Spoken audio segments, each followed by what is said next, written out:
Before you say crochet is too hard for you and I can't do it, it's too complicated, I'm going to show you how to crochet basics the right way.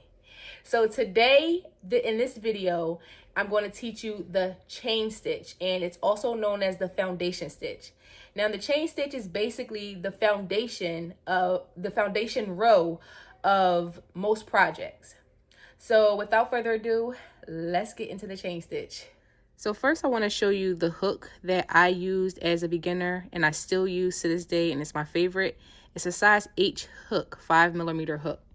And I find that acrylic yarn was easier for me as a beginner too. So those are the two things that you want to use. The first thing you want to do with making a chain stitch is making a slip knot, and it looks like this. You take the end piece of the yarn, you cross it over to the yarn that's attached to the skein. Cross it like this, make a pinch. You take the hole and you pull it down and you grab the string and pull it through. Okay? And then you can just rewind it to if you need to. Okay? So a chain looks like this.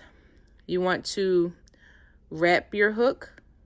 I'm sorry, not wrap your hook. You want to wrap your yarn and you want to pull your hook through the stitch. Wrap it and you want to pull it through this stitch that's on the hook. Like that. Wrap it, pull it through like that. You don't want to wrap it too tight because then it's going to be hard for you to pull it through, right?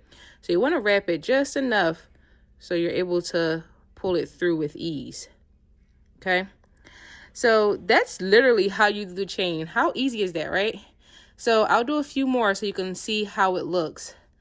And you can literally make any project with this using this stitch, however long you want it. The longer you do it, the more stitches you'll have, basically. And here's your chain stitch.